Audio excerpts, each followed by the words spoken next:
What's going on, everybody? This is Tom with the Item Shop. Hey, so today I'm taking apart a 360 Slim. It just so happens that I'm pretty sure this is the world's dustiest one, but that's okay. Sometimes consoles get dusty, you know what I mean? But anyway, I do know the owner of this pretty well, so I'm not making fun. My 360 Slim that I cleaned was, I mean, different as far as not as much dust, but mine had like those wax warmers, you know what I mean, like that like melt wax and make your house smell nice. Somehow one of those got dumped into my 360 and I didn't even know it, and it was still working, so I don't know, that's a miracle. But anyway, check out this dust. This is like crazy, and I just now had the idea to put some gloves on because I guess I thought I shouldn't to start with, I don't know. But anyway, so this 360 sat on top of a mantle above a fireplace for a few years, so I know that probably does not help with the debris inside of it, but I don't know if that really hurts it or not, I don't know, but I've said that like 7 times now. But yeah, so yeah, look at the dust on this beast. I mean, it's crazy. I mean, it's just hanging everywhere. But, oh, and this is, I think it's worth mentioning, this is only the second 360 I had taken apart. I've taken apart 2 or 3 now. Did I take any more apart? Yeah, I took one more apart after this, but anyway. Just some of the ones I had bought to, repaste or whatnot. But yeah, so I got the security tab cut there, so there's no more warranty. But there's a hidden tab under that sticker. You gotta punch it right there, and when you get it right, it just kind of explodes apart. So that's how you do that. If you're looking for a more in-depth way, or a better explained way to take this apart, there's a bunch of other videos that are better than this one. This is just kind of me going through and reviewing what I found and whatnot. So what I'm doing here is all the big black bolts I put a black, just kind of a mark next to, and the small silver ones I put a little S. It's kind of hard to mix those up because the lengths are so much different, but I don't know, it makes me feel better to label stuff. I don't know why, but it does. Yeah, so the black bolts come out fairly easy. That one in the middle was kind of hard, and I make a note on here. Pretty sure coming up, yeah, that one just had like a lot of tension pulling it out. Like there was a lot of pressure pushing on the sides of the bolt, so I made a note that it was tough to pull. Just so when I'm putting it back together, if it feels a little bit odd going in, that it's how it came out. So just so I don't panic or whatever. And you can see I'm gaining items on the side of the frame there on the right, because I have I think 3 kids in the room when I'm doing this. Oh yeah, and check out this ribbon cable. It's so small and it's so delicate and so wants to break all the time. But anyway, yeah, so I've got 3 kids I'm talking to while I'm doing this. So if I do something kind of out of order, or you notice like, seems like he didn't have to do whatever, it's because I'm distracted heavily while I'm doing this. So anyway, so if you see random items just getting added to the table that have nothing to do with what I'm doing, that's why. But yeah, check out the dust in this thing. It's crazy. And here I'm taking apart the chassis or assembly for the hard drive to set in. And what I did there, I just marked the one silver screw or bolt, whatever you want to call it, that goes with that. Just because I think all the silver ones are the same, but I always mark the one that comes with the hard drive carriage or assembly. I don't think it matters, but it makes me feel better. So I mark the little hole that it comes out of, and I mark the top of the screw black, that way I know. But so far, this one has actually been a pretty smooth disassembly thus far. And there we go, getting more stuff. Oh, there's a TV remote got added. Fantastic. But yeah, as you can see, I forgot to take this off, so I'm going to go back and do that. Just a couple of screws, bolts, whatever you want to call them on there. Well, I don't know why I didn't just go ahead and pull that off. Like I said, 3 kids in here, probably why. So that this one is attached with a screw through the wiring harness there. I don't remember the first one I took apart having that set up, so I was a little confused. So I just took the screw out and the assembly just came right off. So it was just a little bit different than the first one I did. Yeah, but look at this. There's just like an even coating of dust on everything. The fan's really nasty. There, I remember to pull that out. I'm not sure what I'm looking at here, but I'm examining. Yeah, I'm definitely looking. Oh, I think maybe the board was a little bit stiff, so I'm making sure I got all the screws and whatnot out. A couple of tabs that want to catch the board when you pull it out, but anyway, there we go. So there's the motherboard, the fan. It's really gross. This is my least favorite part of taking these apart, is dealing with these, the heatsink slash fan assembly hold down clamps. They're just got 4 posts that each end of those has to like snap over, and it's all done by force. There's no screws, there's no nothing, and so it's so hard because I just want to like hold it down and just pop it off or whatever, but everything around it is so delicate and breakable, so it's like I had to just apply the perfect amount of force slash leverage, and then anything more I might just slip and snap my board in half because I've got big dumb arms and hands that do that sometimes. But it took 2 different tools, but I finally got it off, and there's a nightlight that got added to the table.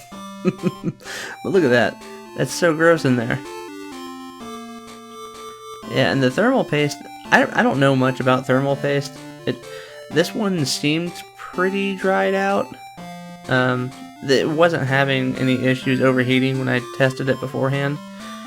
So, oh, and here I forgot to unplug the power cord for the fan.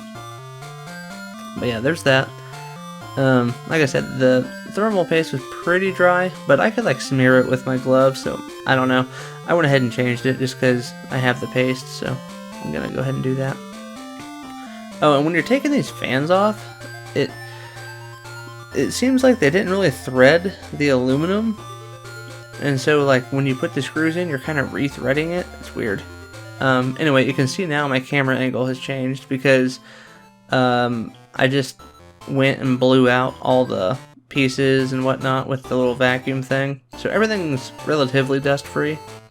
But while I was gone, I had a certain 3-year-old in here that I did not know was in the office and was touching the camera, changing the focus and the zoom, and I didn't realize they had zoomed in more. So the rest of this video is kind of zoomed in, but anyway. But yeah, so there we go. I'm getting that cleaned off, making sure I have the fan in the correct position so the power lines or the power cables can hook. Fan spins nice and easy. So I'm gonna put these screws in, and like I said, those screws feel like they're going in so tight and hard, because I guess they are, but it feels like I'm crossing threads the entire time, and it did that on the other one too, so I think that's just a product of how they are attached to the heatsink. Yeah. Anyway, so let me get ahead of this. This video ends kind of abruptly because I don't know why. My camera just randomly quits recording. So unless I have like a 5-minute runoff, it seems like it cuts off a good bit at the end of the videos. So this is going to end abruptly coming up, but you get to see me finish this. But I just wanted to address that. Yeah, so I'm putting on the thermal paste here. Like I said, I don't know much about it. I watched a few videos about how much to apply, what pattern to put on there, you know. Everyone I see seems to think the X pattern is the best. Sure, I don't know. It works for me, I guess. But yeah, now I gotta get this stupid thing back on. It's so hard. And see, my tool I have there that I've been using is like a scraper tool. And so it has just like a hook and then like a point on the end of it. So it's like it's good for getting in there, but if I slip, I could just bury it into the tip of my finger and it would really hurt. So I'm always afraid to like pull too hard, but also you kind of have to. but if you push too hard, like on the other side there, I'm like cartoonishly banging on it. But like if you push too hard, it like wants to tip the whole board and everything, and you can't really squeeze the board because all the soldering things stab your fingers. I don't know, not my favorite thing to do, but it's on now, so that's cool.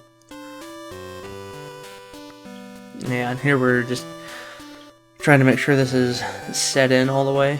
Now on the bottom of the aluminum like carriage or whatever you want to call this, there's these little spots where if you have the board pushed all the way down, like where it should be, you'll see these little plastic tabs kind of hanging down. And I was checking for that while I was doing this, but I did not actually get them all the way through. So I had to had some issues putting the case on. I had to put it on and take it off a couple of times, the black bolts, because they weren't quite setting in all the way. But I got it resolved. Yeah, and here I'm putting all this assembly back together. It is crazy how compact these things are, because I had never taken anything else apart besides that Sega Genesis that is on the video or on the channel. So this is quite the step up from a Sega Genesis, that's for sure. But I watched a guy on YouTube do it, so I'm pretty much an expert now. Yeah, putting the disk drive back in, just kind of fumbling around with my dumb fingers. They're short and stubby, so they're not good for these tight little areas. I don't know. It's a pain in the butt. Gotta put the fan doohickey back around it. Yep, there we go. So yeah, I'm getting the case put on now, and it didn't quite feel right. You can see I'm kind of pushing down on it. It felt like I had to really push down hard, and I don't think you should have to do that. And you can still see on the case there's a little bit of grime and soot and whatnot.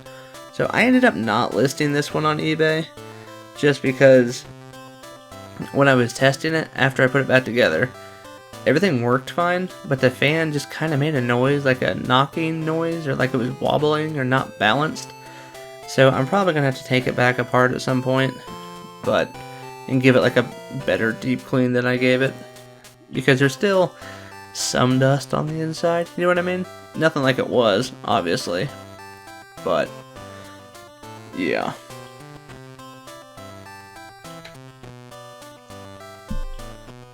Yeah, and here I'm having trouble with the black bolts, or screws, whatever you want to call them. They, some of them weren't quite going in all the way, and you know that feeling when you're putting bolts or screws in, and it's like, man, it just feels like I'm forcing it a little bit too much, and if you do that, you're going to have an issue. So I just didn't want to do that, so I ended up taking this, the ones I had in, back out, and on the what do they call that, an RF shield, which is like that piece of aluminum on the inside of the case. I feel I must have had something not pressed down all the way, because that's definitely where the issue was. And I'm about ready to take this back off.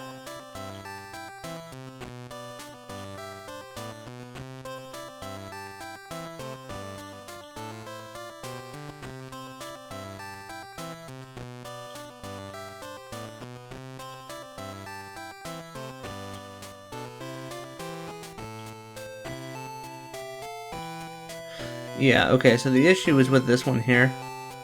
It would tighten down to a point, and then it would just spin. It's like I couldn't get it to go into the threads. It was odd.